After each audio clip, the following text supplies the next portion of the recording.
This is verse 9 of the 10th chapter of the Gospel of John. Jesus continuing to give a breakdown of the various aspects of life as a shepherd and sheep, and of course, comparing himself to various elements in the story. Here, of course, he's highlighting the idea of him being the door.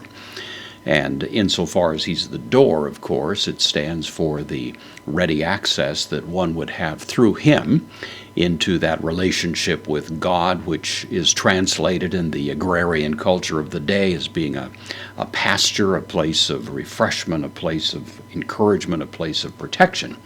And all of that, of course, is suggested by the description we have here.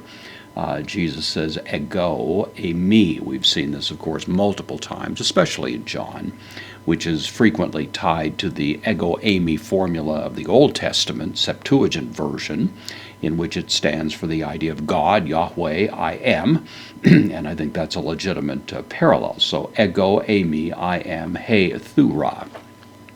Word we've seen before, this is a feminine noun, it means a gate or a door. It can mean a gate into a pasture, an enclosure, but it can also simply stand for the idea of a door.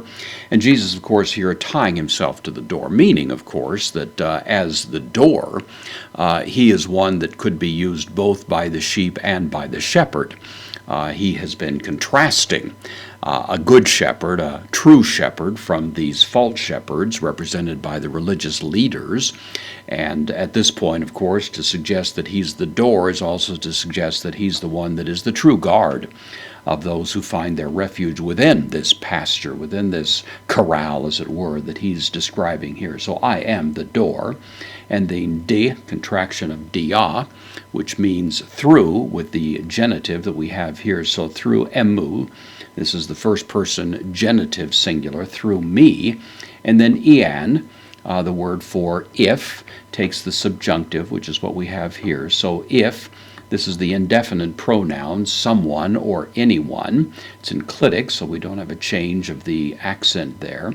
So through me, if anyone, eis eilthe, from eis erkamai, I go in. This eis eilthe is the third person singular,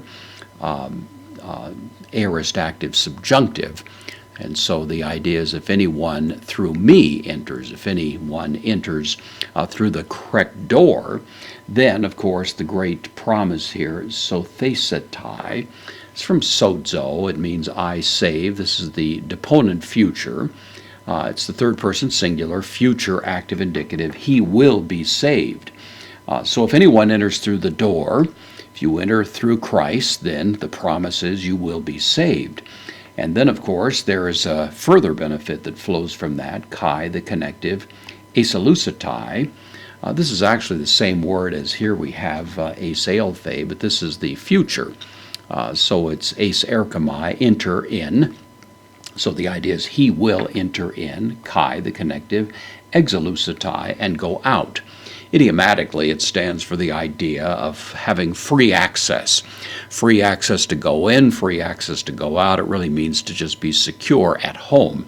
It's the way that that description would be applied to a certain status of someone who is comfortably in his home, in his safe surroundings, and free to come and go as he pleases. So if someone enters through the true door, then he is going to be saved. He'll have the benefits of a situation of being at home, as it were, in the presence of God's protective care. Kai, the connective again, nomain.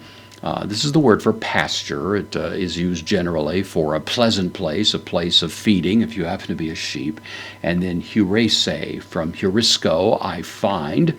This is the third person singular, future active indicative. Heurese, he will find, and then find pasture. So it's a beautiful picture, of course, that Jesus presents for us here, in which he now likens himself to the door. He's going to attach himself to other images in this picture that he's painting, but at this point, of course, the focus is on the fact that as a person accesses the pasture and accesses the place of protection through him, that person is going to receive all the benefits that are applied to that particular status.